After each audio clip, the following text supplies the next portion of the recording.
Welcome to eco Puneet Nokha YouTube channel पर मैं पुनीत नोखा आप लोगों का स्वागत करता हूं। आज के इस वीडियो में जिनसे जुड़े प्रश्न अलग अलग जीके रिलेटेड एग्ज़ाम्स में पूछे जाते हैं उनसे संबंधित प्रमुख बिंदु है जो प्रश्न की दृष्टि से महत्वपूर्ण हैं। उन बिंदुओं को आज हम लोग एक अच्छे अरेंज वे में पढ़ने का प्रयास करेंगे ताकि उन्हें याद रखा जा सके। ना केवल उन्हें अच्छे अरेंज वे में पढ़ने का प्रयास करेंगे बल्कि उन बिंदुओं का हम लोग विश्लेषण भी करेंगे ताकि उन्हें अच्छे से समझा भी जा सके, क्योंकि जीके रिलेटेड विषय का एक मूल लक्षण होता है वो समझना होता है। अच्छे से समझते हैं तो हम लोगों को वो लंबे समय के लिए याद भी रहते हैं। तो चलिए देखते हैं इस वीडियो को, और इस वीडियो के अंत तक लगभग सारे पॉइंट आपको याद भी हो जाएंगे।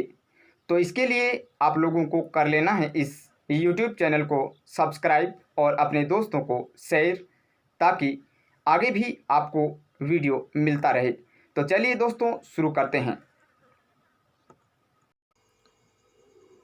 आज के इस वीडियो में जो है सल्तनत काल का अगला पार्ट।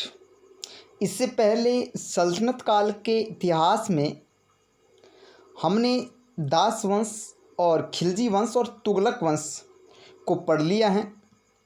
आज के इस वीडियो में हम लोग दो अन्य वंश जो बचे हुए हैं, सैयद वंश और दूसरा लोदी वंश, इनसे जुड़े हुए जो बिंदु हैं जो परीक्षा की दृष्टि से महत्वपूर्ण हैं, उन बिंदुओं को पढ़ने का प्रयास और समझने का प्रयास करेंगे।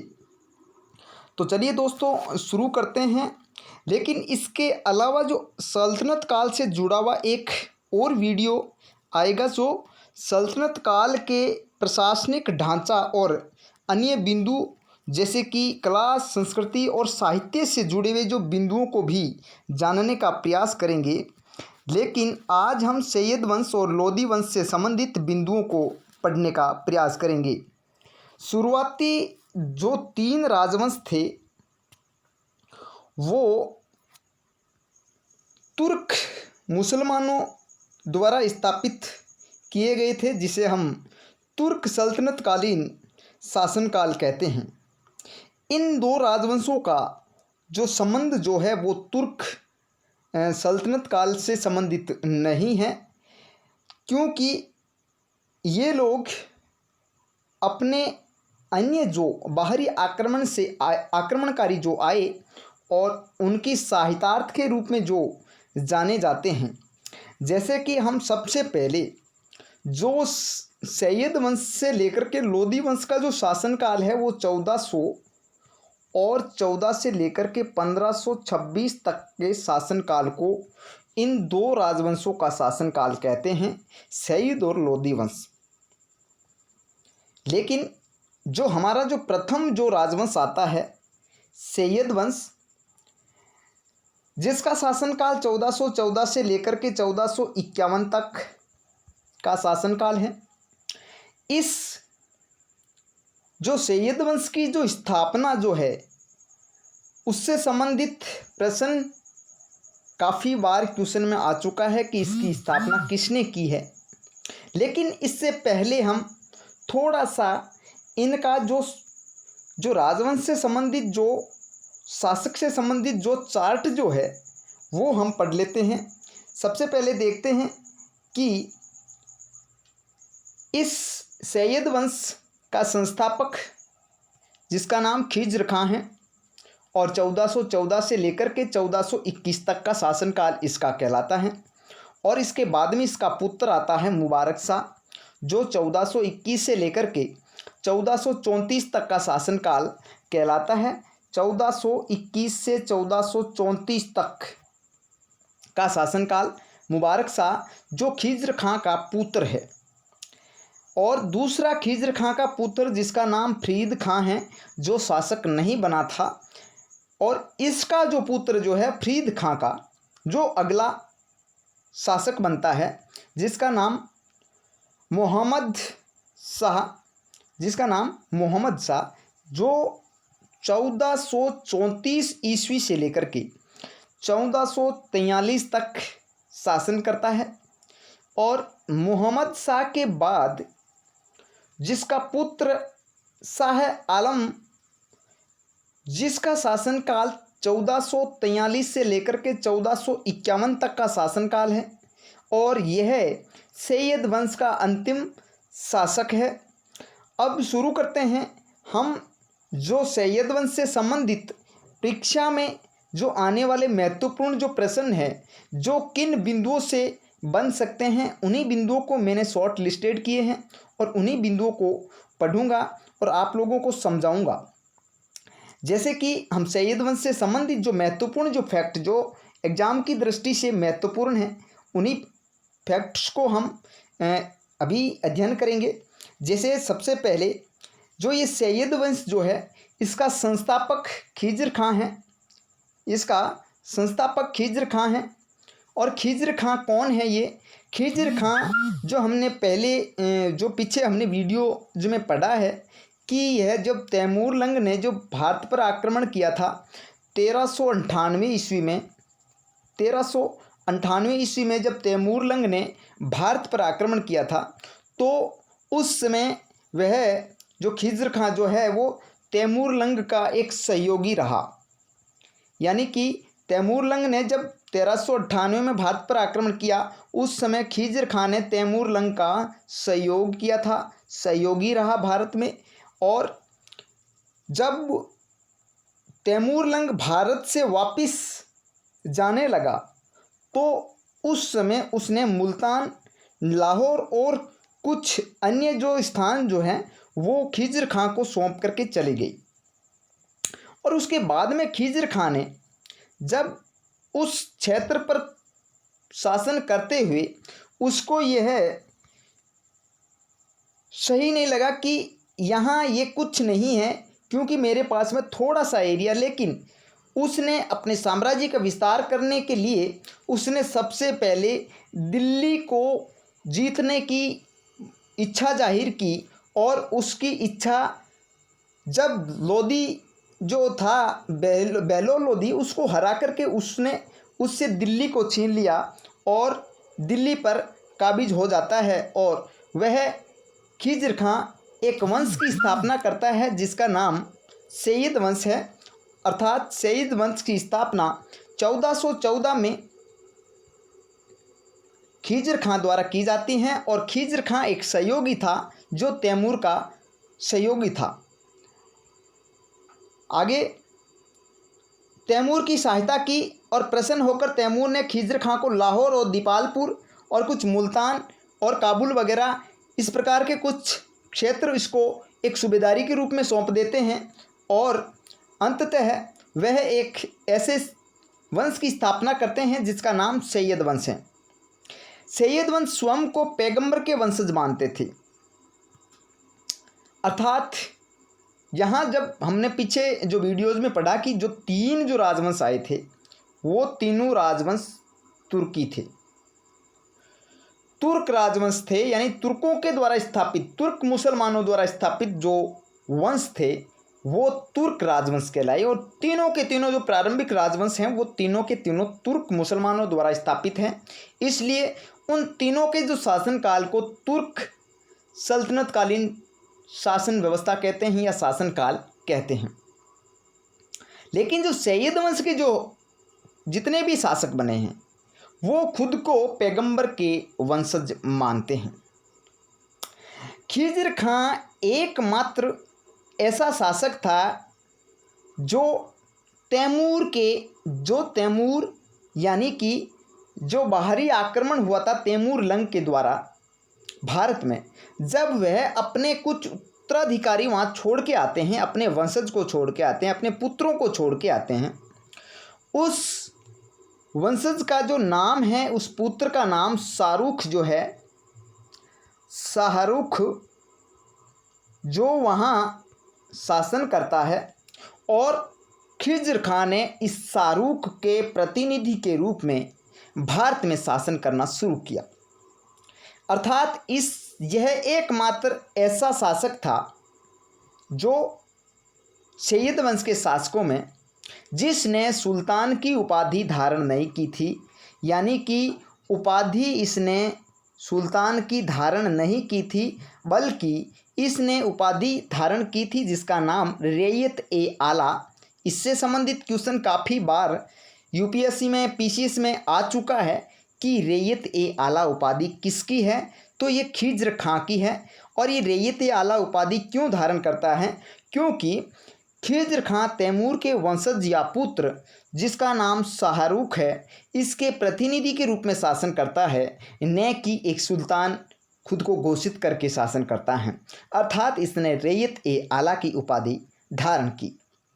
इसके बाद जो इसका पुत्र जिसका नाम मुबारक शाह जो है वो आता है, और मुबारक शाह का जो शासनकाल जो है वो 1421 से लेकर के 1434 तक चलता है।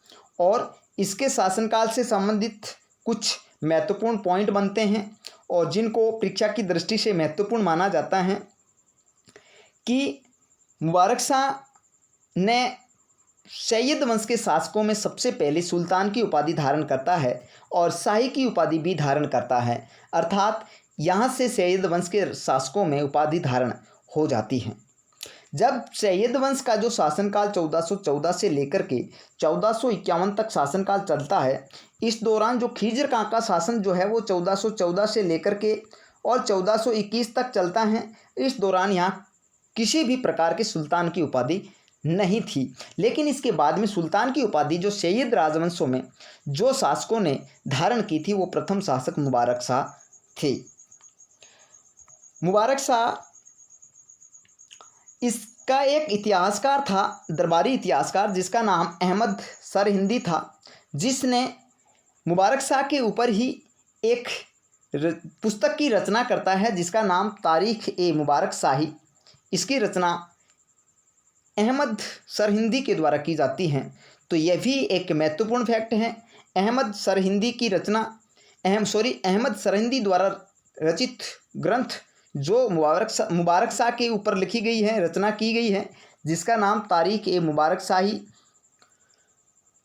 मुबारक शाह के बाद में मैंने यहाँ प्रिंट मिस्टेक कर दिया है, यहाँ मोहम्मद शाह होगा। मुबारक शाह के बाद में मोहम्मद शाह आता है और मोहम्मद शाह मुबारक शाह की जगह मोहम्मद शाह लिख देते हैं, या मोहम्मद शाह जो है वो मुबारक शाह के बाद का शासक हैं और इससे संबंधित कुछ महत्वपूर्ण फैक्ट यहाँ नहीं बनते हैं। और इसके बाद में मोहम्मद शाह के बाद में शाह आलम आता है जो अंतिम शासक हैं, और अंतिम शासक होने के बाद यहाँ सैयद राजवंश का समाप्त हो जाना और लोधी वंश, जो सैयद राजवंश का जो अंतिम शासक आलम शाह जो एक कमज़ोर शासक था, और इससे जब बहलोल लोधी दिल्ली को छीन लेता है और यहीं सैयद वंश का समाप्त हो जाना। इसके बाद जो लोधी वंश आता है 1451 से लेकर के 1526 तक का शासनकाल लोधी वंश का शासनकाल कहा जाता है। और इसमें कुछ महत्वपूर्ण जो शासक बनते हैं वो बहलोल लोधी और सिकंदर लोधी। जो सिकंदर लोधी सर्वाधिक महत्वपूर्ण शासक है और इससे संबंधित काफ़ी बार एग्जाम्स में क्वेश्चन पूछे जाते हैं।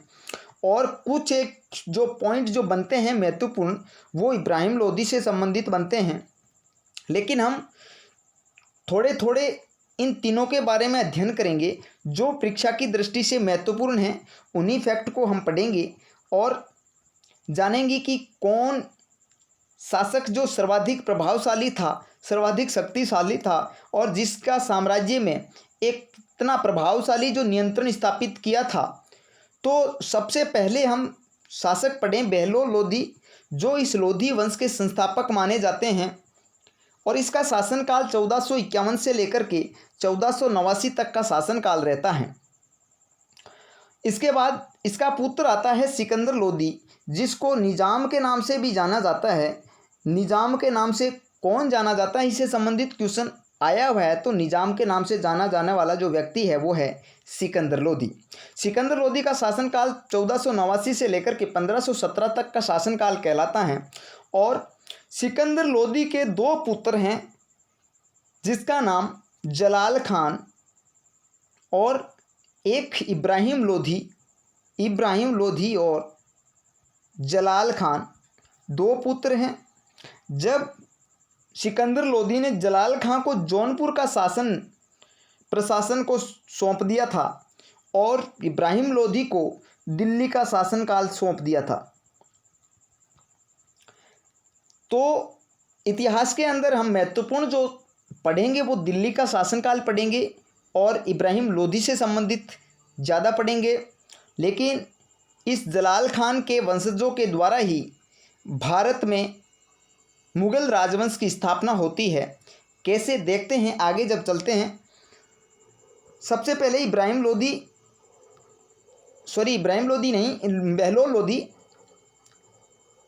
बहलोल लोधी जो लोधी वंश का संस्थापक हैं और बहलोल लोधी ने गाजी की उपाधि के साथ, देखिए गाजी की उपाधि के साथ बहलोल लोधी ने दिल्ली पर शासन शुरू किया था और शासक बनते ही इसने एक बहलोल नामक सिक्का चलाया। तो याद करने के लिए सरल भी है क्योंकि बहलोल लोधी के द्वारा बहलोल सिक्का चलाया गया। तो बहलोल सिक्का किसके द्वारा चलाया गया? बहलोल लोधी के द्वारा। और सल्तनत काल के अंतिम क्षण में बहलोल लोधी के द्वारा सिक्का चलाया और दिल्ली के अंदर जितने भी जो व्यापार किया जाता था, जो वाणिज्य के रूप में और जो वृत्ति के रूप में, वित्त के रूप में जिनका प्रयोग किया जाता था, वो बहलोल सिक्के के द्वारा किया जाता था। इसके बाद 15 जो शासक आता है सिकंदर लोधी, इससे संबंधित 2 क्वेश्चन जो मैंने महत्वपूर्ण जो परीक्षा की दृष्टि से बन सकता है, इन्हीं को लिया है। इसके बाद 1504 के अंदर जब सिकंदर लोधी आ जाता है 1489 में, तो इस सिकंदर लोधी ने ही 1504 में आगरा शहर की स्थापना की और बाद में उसने अपनी राजधानी बना दिया था, दिल्ली से राजधानी बना दिया आगरा को। तो इससे संबंधित क्वेश्चन, यानी कि आगरा शहर की स्थापना किसने की? तो सिकंदर लोधी ने। आगरा को अपनी राजधानी सर्वप्रथम किसने बनाया? तो सिकंदर लोधी ने। सिकंदर लोधी ने कृषि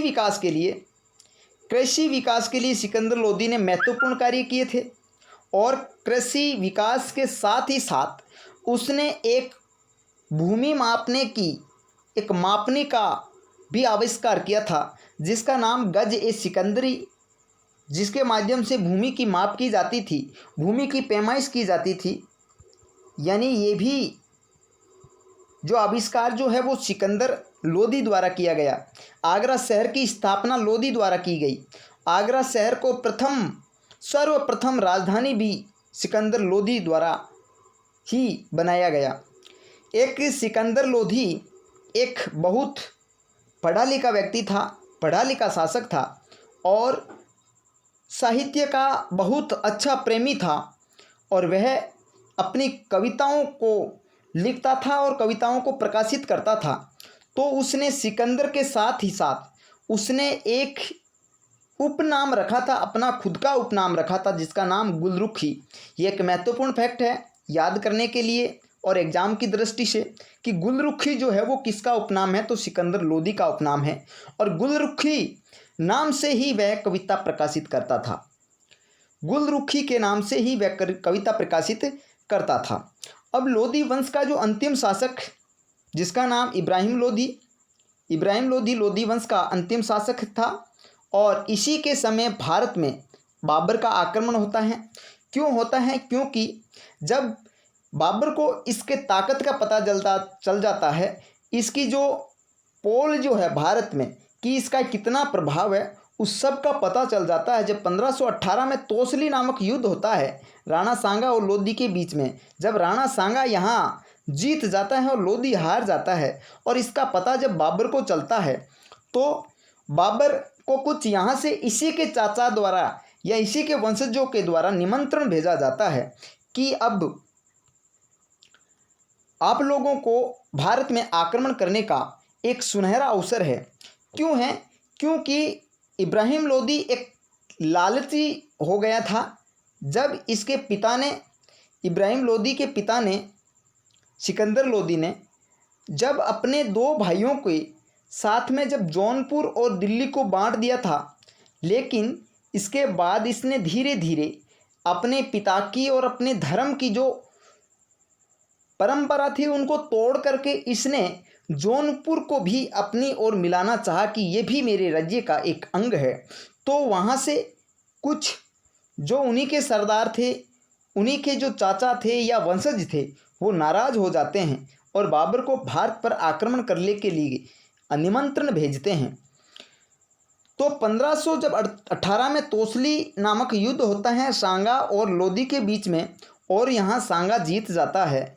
और इसकी जब सूचना मिलती है कि लोदी के अंदर इतनी ताकत है और आप इसको आराम से जीत सकते हैं, तो 21 अप्रैल 1526 को जब पानीपत के मैदान में प्रथम पानीपत युद्ध होता है लोदी और बाबर के बीच में, और यहाँ बुरी तरह से लोदी हार जाता है और बाबर जीत जाता है।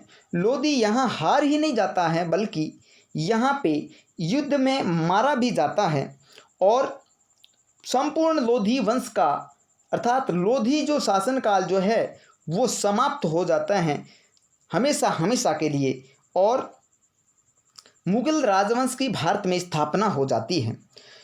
सबसे महत्वपूर्ण जो फैक्ट बनता है संपूर्ण सल्तनत काल का 1206 से लेकर के 1526 तक के शासनकाल के दौरान यदि एक महत्वपूर्ण फैक्ट देखा जाए तो इन संपूर्ण जो शासनकाल के अंदर 5 राजवंश आते हैं, और 5 राजवंशों के सभी शासकों में से यदि देखा जाए तो युद्ध भूमि में मारे जाने वाला एकमात्र सल्तनतकालीन शासक था, वो था इब्राहिम लोधी।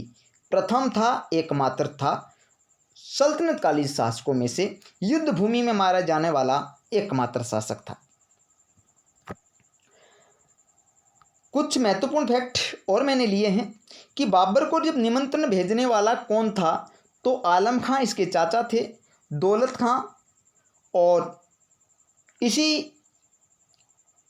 इन्हीं के द्वारा भारत में बाबर को भारत पर आक्रमण करने के लिए निमंत्रण भेजते हैं।